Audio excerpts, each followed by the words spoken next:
Hey everybody, it's the Redstone Wizard here again, bringing you another Redstone tutorial. This time, what I got for you guys is a binary encoder originally designed by Pella from the SciCraft server. Link to his original video will be in the description. And it has been modified to be able to work on Bedrock. So let's take a look at what we got. Now, I'm still trying to figure out the best way to have this activation system work to make it extremely efficient. But at the moment, it works out well enough. So what we've got here is a few layers, but those layers were designed specifically to work because we do not have the ability for sticky pistons to lose their blocks. So this is a 32 long binary encoder. And what I mean by binary encoder is we're utilizing binary inputs to get a single output. So like let's say if we want to have something pop out on number 13, 8 plus 4 plus 1 is 13. So we'll hit this and come down here, come to 13, and there we go. Now I have all these set up for with shulker boxes in it, just for visualization for you guys to make it easier to see. Now let's say we want to change it up and go with 28, 29. So we'll activate it, we'll hop out on 29 with the shulker box again. And the reset is semi-automatic. It will, if you flip the lever, a few moments later, it would reset to whatever you want. So, what do you say, guys? Let's get to building this thing. Okay, guys, I'm back, and real quick explanation on proper way of reading binary. When you read it, you read it from right to left typically, unless it's specifically designed where you can actually go from left to right. It's all based on how you set it up, but normally it is you read it from right to left. So you take the numbers and you add up whatever bit, which is these sections right here, each section is classified as a bit, together to get your total. So if I wanted 255, all I have to do is just turn on 8 bits, and there we go, that's 255, which is the 256th number. This is just a visual representation of binary, how it operates. This right here just is, if this is on, it's a 0. As soon as I turn something on, it turns off. Yeah, that's pretty much all that is. But now, a little bit of history. This is a 3-bit binary encoder. The traditional way that people do it. And as you can see, it's not space efficient. But the only upside I see with this thing is how much faster it is.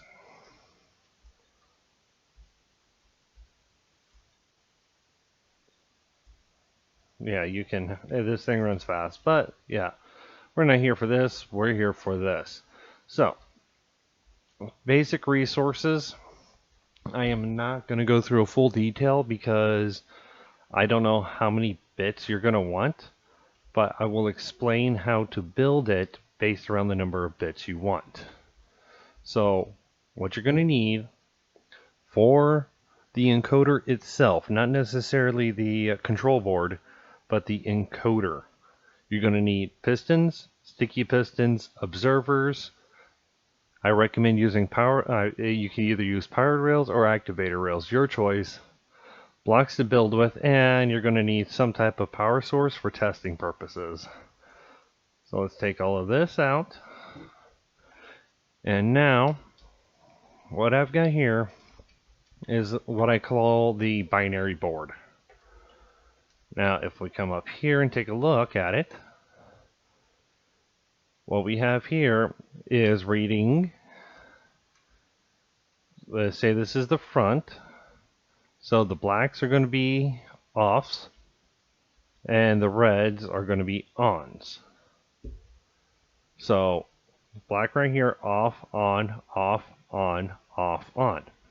Well, to represent that, for all your offs, we're going to place a piston. For all your ons, we're going to place a sticky piston.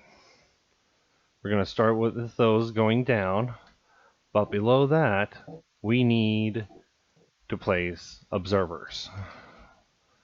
So, what I recommend is pick one, either your off value or your on value, and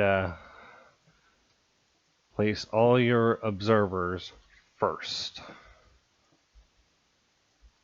So now we got all those in there, and we're just going to cover them up. I'm just going to go up to here because the process is going to be the same no matter what, no matter how big you make it. Your offs will be pistons, and your ons would be sticky pistons.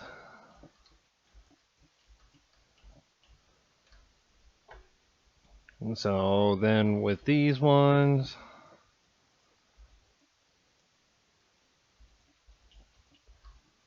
okay, so I've got a few of them set up.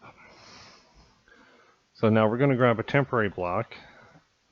We're going to go up to, this is where your observer is going to be. This is where your piston, observer, and a rail. So we'll place a temporary block there, observer,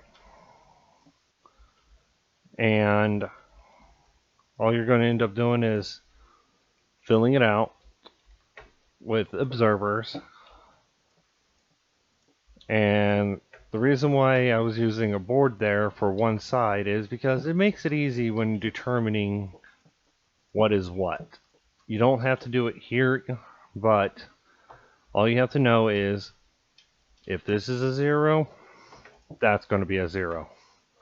If this is a 1, that's going to be a 1. So basically, all we're doing is duplicating what's on the bottom on the top, which makes this quite simple, other than having to do one little thing. Make sure that's why you do one side, then you do the other. And then under here, we're going to go down a block, and we're just going to make a line,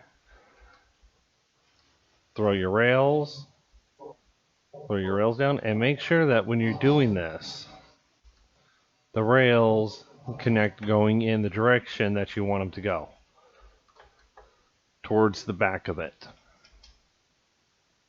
So this is the east-west direction you want this to be if you just want not have to do anything special about it.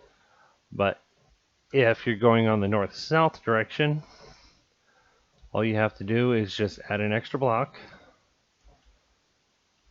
and then rails. When you get down, you place it, break, place, more rails, break, place, more rails. Of course, you can alternate it between if you want, but just to make it a little easier, which honestly I've done many times. Now up here, it's the same thing. Get your rails in.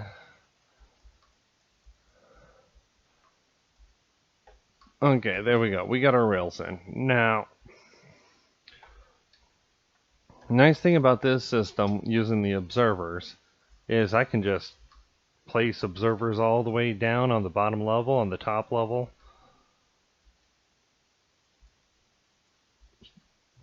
I can alternate them. I can try to screw myself up.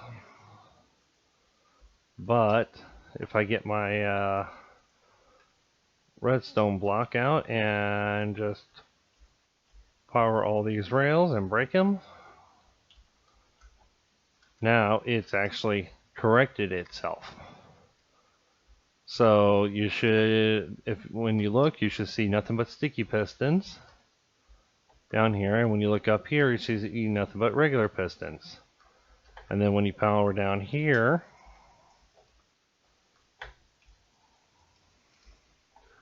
it goes the direct inverse. Sticky is up there,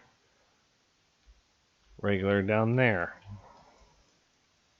And all you have to do is just power the rails however you want. Have this one set up and then something else to happen that changes that. So now, how did I design this board? Well, it's simple.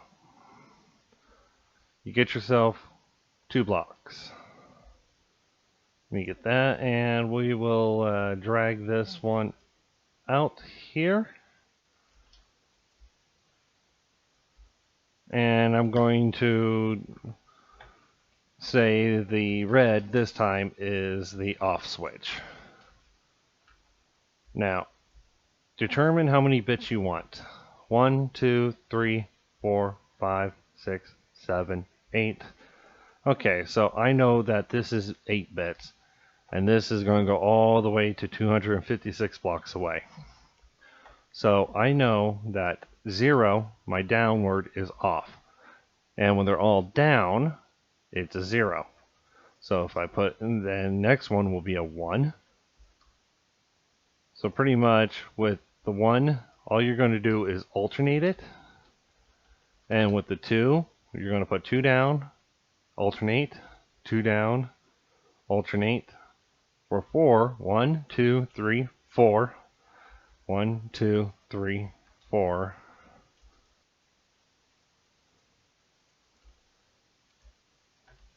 And then for 8, 1, 2, 3, 4, 5, 6, 7, plus the first one's 8. And then you're going to have 8 of the other one, 2, 3, 4, 5, 6, 7, 8.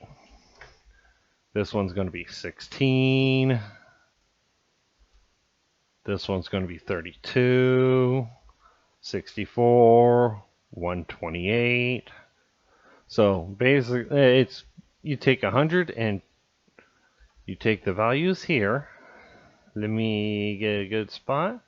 You take the values here based around how many you want, and you build out that long off, then on. So 128 off, 128 on. And because of how I have this set, the reds are the offs, and the stickies are the ons, and the blacks are the on.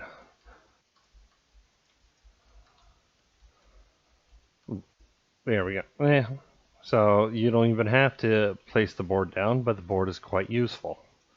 Now I'm going to expand this board out off camera to 255 to the 256 limit.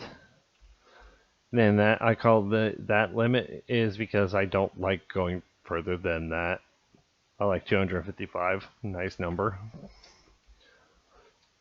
And I will actually have this world in set up for a download, and the link for that will be in the description. But you guys, if you like the video, leave a like. If you have any questions or comments, you can leave them down in the comment section or join my Discord. Link will be in the description. With support, you can subscribe or join my Patreon. Link will be in the description. But you guys, this is the Redstone Wizard. Enjoy building.